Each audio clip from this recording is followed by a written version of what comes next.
નમસ્કાર મિત્રો, આજના ખાસ એક્સપ્લેનરમાં સૌનું સ્વાગત છે. આજે આપણે શિક્ષણ જગતના એક બહુ જ અગત્યના ડોક્યુમેન્ટને ડીકોડ કરવાના છીએ. મહારાજા કૃષ્ણકુમારસિંહજી ભાવનગર યુનિવર્સિટી એટલે કે MKBU તેના એક્સટર્નલ વિદ્યાર્થીઓ માટે વર્ષ 2025-26નું સત્તાવાર એડમિશન પરિપત્ર બહાર પડી ગયો છે. અને આપણો ગોલ એકદમ સિમ્પલ છે. આ આખા પરિપત્રની અઘરી લાગતી માહિતીને એકદમ સરળ ભાષામાં સમજવી, જેથી એડમિશન વખતે કોઈ જ કન્ફ્યુઝન ન રહે. માહિતી સાચી હોવી બહુ જ જરૂરી છે, બરાબર ને? એટલે જ આ એક્સપ્લેનરમાં આપણે સીધી સત્તાવાર પરિપત્રની જ વાત કરીશું. MKBU દ્વારા રિલીઝ થયેલા ઓરિજિનલ સોર્સ ડોક્યુમેન્ટમાંથી જ એક વિગત લેવામાં આવી છે. એટલે કે અહીં મળતી માહિતી 100% ઓથેન્ટિક અને વિશ્વાસપાત્ર છે. તો આજે આપણે કયા કયા મુદ્દા કવર કરવાના છીએ, બહુ ઝડપથી જોઈ લઈએ. પહેલા 2025-26 એડમિશનની જાહેરાત, પછી મહત્વની તારીખો અને કોર્સ, ત્રીજું ફીની વિગતો, ચોથું ઓનલાઈન અને ઓફલાઈન પ્રક્રિયા કઈ રીતે થશે, અને છેલ્લે ખાસ નિયમો અને રજાઓ. આટલું સમજી લઈશું એટલે આખી પ્રોસેસ ક્લિયર. ચાલો જરાય સમય બગાડ્યા વગર સીધા જ પહેલા વિભાગ પર આવીએ.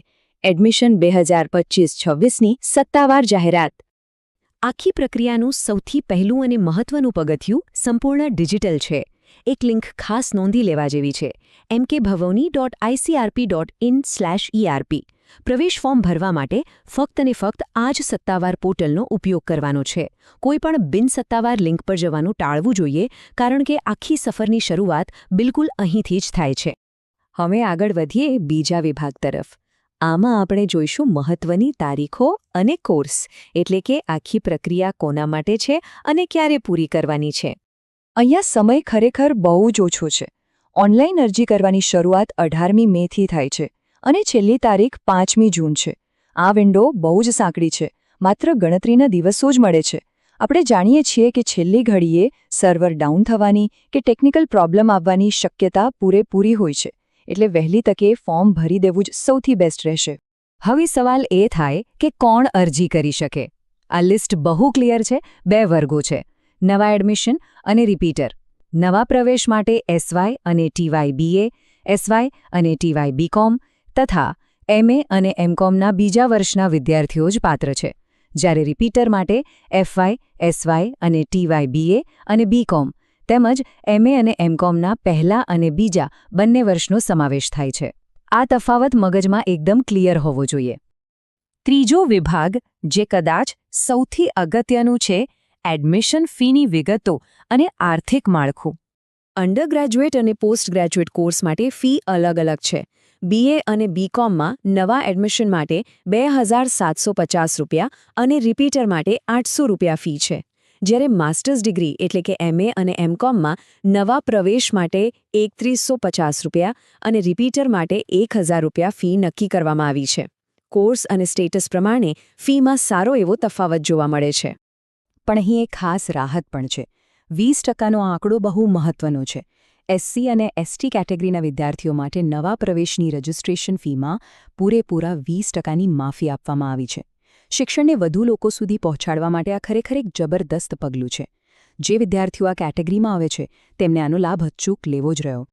ચાલો હવે વિભાગ 4 પર જઈએ: ઓનલાઈન અને ઓફલાઈન પ્રક્રિયા. મતલબ કે સ્ટેપ બાય સ્ટેપ આખું કામ કરવાનું કઈ રીતે છે. જો આ ખરેખર એક હાઇબ્રિડ સિસ્ટમ છે. માત્ર ઓનલાઈન ફોર્મ ભરી દેવાથી કામ પૂરું નથી થતું. આમાં 4 સિમ્પલ સ્ટેપ્સ છે. પહેલું, પોર્ટલ પર જઈને ઓનલાઈન ફોર્મ ભરવું. બીજું, ATM કાર્ડ કે નેટ બેન્કિંગથી ફી ચૂકવવી. ત્રીજું, ફોર્મ અને ફીની રસીદની પ્રિન્ટ કાઢવી. અને ચોથું તથા સૌથી અગત્યનું સ્ટેપ, આ બધા કાગળિયા લઈને યુનિવર્સિટીની ઓફિસે રૂબરૂ જમા કરાવવા. એક પછી એક આ જ ક્રમમાં આગળ વધવાનું છે. અહીં એક બહુ જ કડક નિયમ છે. પ્રવેશ ફી માત્ર ને માત્ર ઓનલાઈન જ ભરવાની છે. ઓફિસે રૂબરૂ જઈને રોકડા પૈસા આપવાની કોઈ જ સિસ્ટમ નથી. પોતાના કે સગા સંબંધીના ATM કાર્ડ અથવા નેટ બેન્કિંગનો જ ઉપયોગ કરવાનો રહેશે. જો કેશ લઈને ગયા તો એડમિશન કન્ફર્મ નહીં થાય એ વાતની ખાસ નોંધ લેવાની છે.